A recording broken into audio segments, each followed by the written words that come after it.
The exit is on the left-hand side there to go back out to the main atrium, and then you will go to Dolphin Coast. Now, y'all, I will ask that if you've been in here for a little while and have been able to get good photos and videos, please consider rotating out as we people come in behind you so that they have that opportunity as well. I will ask that if you are going to sit down here on the carpeted area in front of the window, make sure that you're staying on the darker sides of the carpet, as this light blue line is kind of a safety guide all the way across to the exit on the left-hand side. But for instance, y'all are in the top area there, and you want to come down to these lower levels, there are stairs on the sides of these pillars to come down to take seats on either the carpet or on the steps, the larger steps. And if you have anything with wheels, you're going to turn with your back to this window and go down the ramp to your right to get down here to the floor level. Now, friends, my name is Joseph, and for the next 10 or 15 minutes or so, I'm going to be talking to you about sustainable seafood, the things that we can all do to help our ocean populations. Now, keep in mind that there will be a time reserved at the end for any sort of questions that you have that you might have for me. Abbott the Spotted Eagle. Questions around this talk, hold on to those, and we can talk at the end there. Now, your seafood choices can help make the ocean healthier. Fishing is an important global industry which must be balanced to maintain healthy oceans. Now, what is a healthy ocean? Does anybody have any ideas around what some of the things that will make an ocean healthier? Any ideas of oh, well, that is a sign of a healthy ocean? What's that? That's okay, I'm going to give you guys some answers anyway. Well, keep in mind that the ocean represents about 99% of all of the living space by volume on Earth. And it contains 80% of the world's biodiversity, which means, well, biodiversity is the different types of organisms sharing the same kind of space. And remember that the more biodiverse an area, the more, the better resilience and adaptability to environmental changes those organisms will have. So a healthy ocean helps slow down and regulate different aspects of climate change as well as producing oxygen, right? Now, an unhealthy ocean. Does anyone have any ideas of what that could look like? Things that might make the ocean unhealthy. Things like pollution, right? 17 billion metric tons of pollution in our oceans as of 2021, and potentially doubling or tripling that number by 2040. Now, keep in mind that only 8.4% of the ocean is currently designated as a marine protected area. So the majority of our oceans are not under those protected restrictions, and around 37.7% of the world's fish stocks are overfished, consumed, and if that continues, it will negatively impact future generations and the ecosystems of the Earth. Now, the fishing industry is super important, right? So we're not saying that the fishing industry itself is is a major problem. Globally, about 171 million tons of seafood harvested each year, and it is about a $362 billion industry. Now, in the U.S., we like our seafood here. In the U.S., as of 2022, it's estimated that people here consume 19.7 pounds of seafood every year. Now, how many people like seafood? Let me see, anybody like seafood? Okay, that's awesome. Do you guys have favorite seafoods? Do you have any particular things that you like more than others? What's your favorite? What's that? Maki? Mahi. All right. Interesting. Yeah, up here. Tuna. Okay. Very good. Somebody say hot dogs. Well, guys, there are three particular populations that are by far the most popular seafoods consumed in the U.S. And they are the whale shark, salmon, and canned tuna. Those three account for about 55% of all seafood consumed.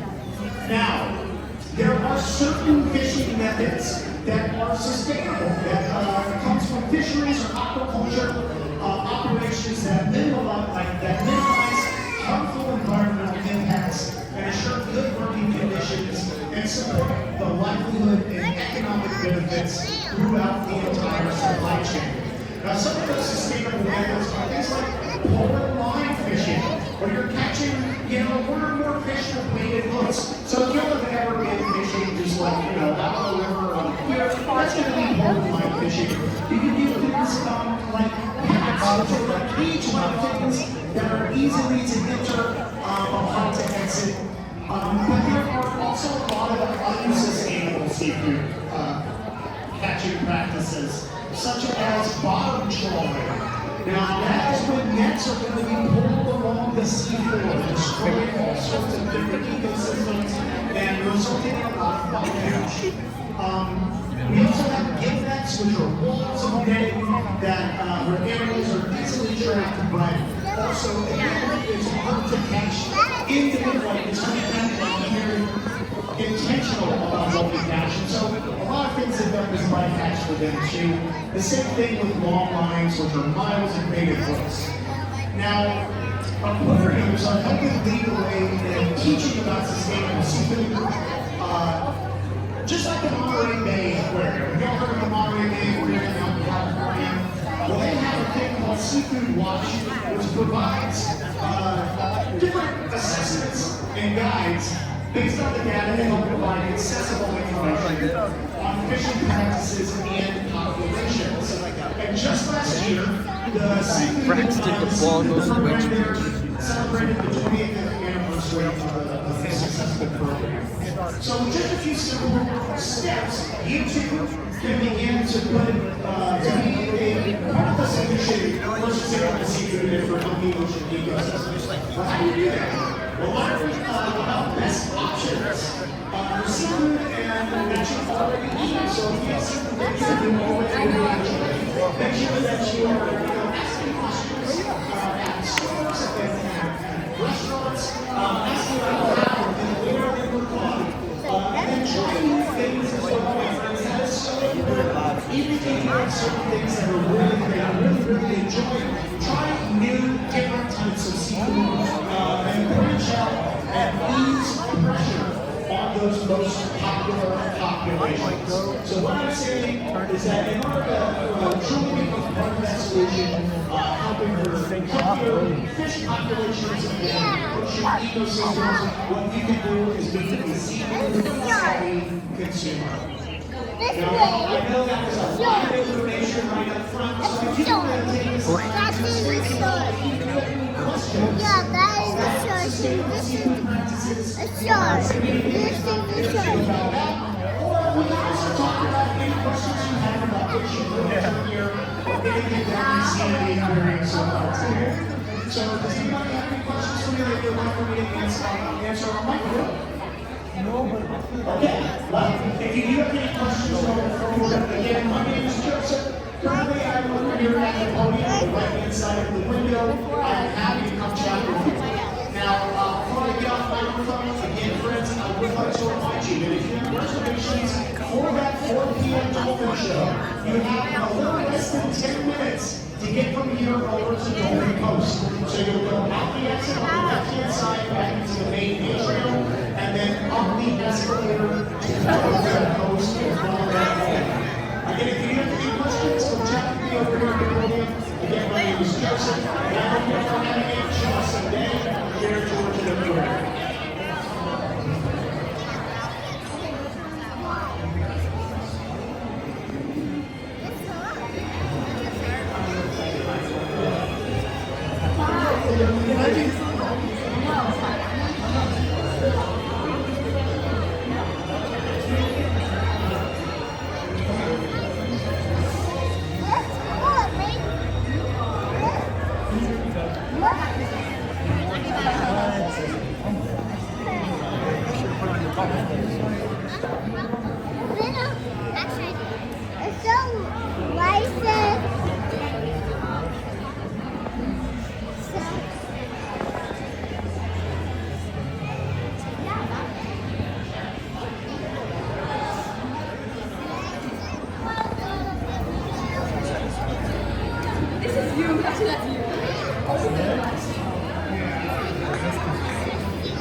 Where is the whale? Oh. Look at the tiny moonfish. Where's the puppy?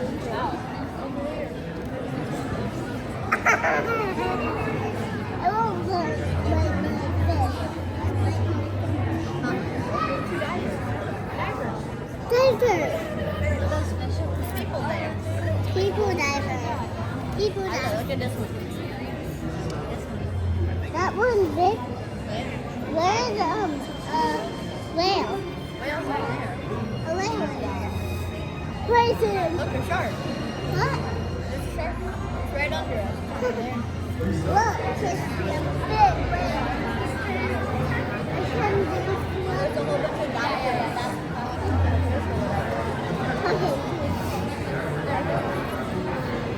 That's a whale goes forever.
Excuse me, y'all. If you guys are at the window, you will see some divers coming out right now. All I ask is if you could make some space for the people that are with those divers to take some pictures up at the window while they are coming by. So you guys can just scoot back for a little bit, and then once they pass on by, you can resume taking your spot.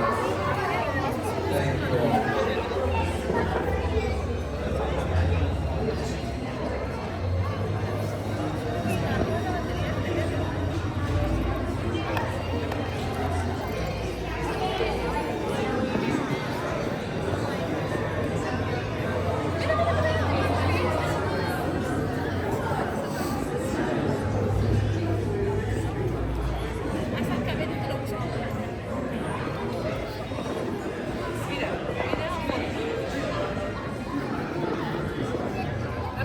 Now you have just walked in. Welcome into Ocean Voyager. This is going to be one of the largest indoor exhibits in the Western Hemisphere.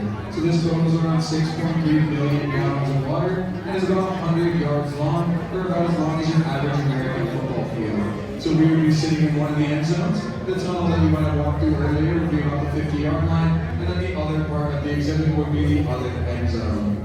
Now we have over 100 different species of fish in here, including one of the largest species of fish in the world, the whale shark, who you might see swimming by right at the top there. That is our whale shark, Yushan. Yushan is about 27 feet in length, and although he is very big, he eats animals that are very, very small. So he's mainly going to eat krill, plankton, or other small shrimp. That is because his throat is no bigger than the size of a U.S. quarter. Now some other really cool animals we have in here. We have over 14 different species of rays and 6 different species of sharks. If you have any questions about any of these animals, my name is Harrison. I'll be located up here at the front. Feel free to ask me any and all questions, and I'll be able to raise answers here at the program.